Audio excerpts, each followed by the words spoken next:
You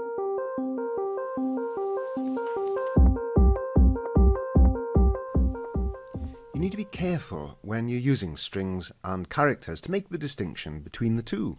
They are different types of data as far as C is concerned.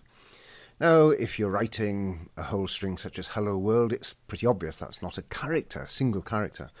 But sometimes you might be dealing with a single character, as I've got here, which is the character X, and it's delimited as character literals, character data should be, by single quotes. And so if I test it with a character testing function such as isAlpha,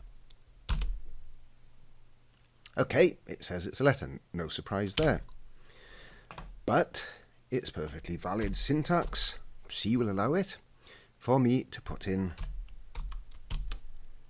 the same test here, but using double quotes around my X. But this time double quotes show it's a string and not a char. Does that make any difference? Let's try it again. Well, it certainly does, because this time I've run the same code, but it says X is not a letter.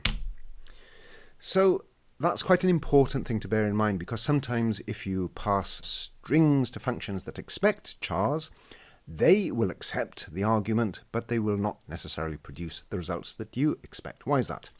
Well, remember that a string, even one such as X, which appears only to contain one character, is really a memory location at which an array of characters begins.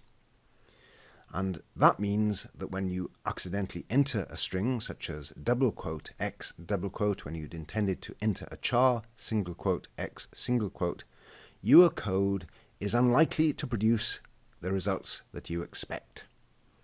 So just be careful of that it is important to make the difference between single quotes and double quotes, even if you appear only to be using one char at a time.